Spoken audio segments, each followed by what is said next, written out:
So guys, for today's video, we're going to bag rate my bag.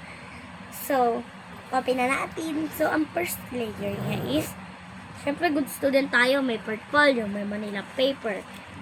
Kahit hindi pinapadala kong Manila paper, magdadala ako.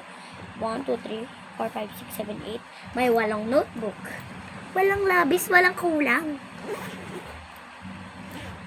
And then, dito na lang muna tayo kasi huli na natin. Exciting part kasi.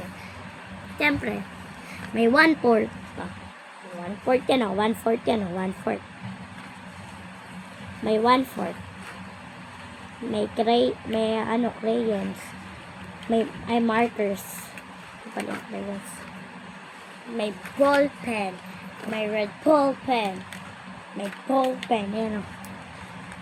Asan yung correction tape? Asan yung correction tape? Magka-comment na naman yung iba. So, asan yung correction tape? Kung gusto kita. Ayan. Correction tape. Siyempre guys, bumili kasi. Ball pen ulit. And then, ayan. Dito na tayo sa exciting part. Kasi guys, binili ako ni Daddy ng, wait lang. Kapote pala muna. Kapote. Para pag umulan, in case. Bidila ako ng Daddy na para pam. Ay, regalo pala to sa akin ng make-up.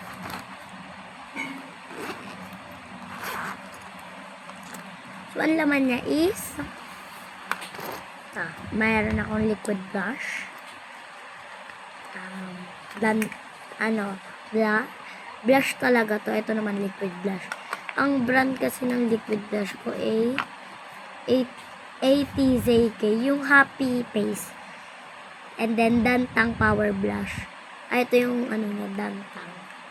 Tapos yung pouch ko, bigay ng ninong ko. Tapos, may eyeshadow din ako from Dantang. Dantang ang aking eyeshadow. From, eye palette siya. Dantang, from Dantang. And then, itong lip tint ko. Lip tint lang muna, be. Be?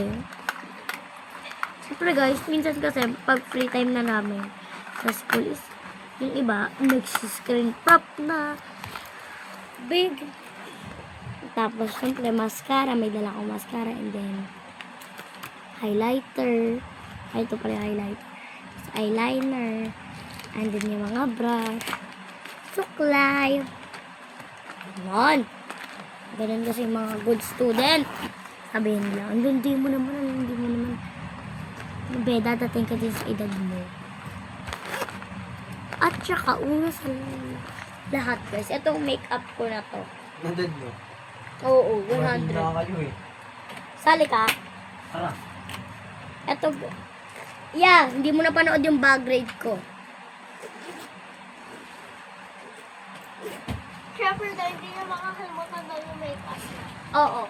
Bakit? Ba't ko kakalimutan yan? So, yan na. Yan lang for today. Bye-bye.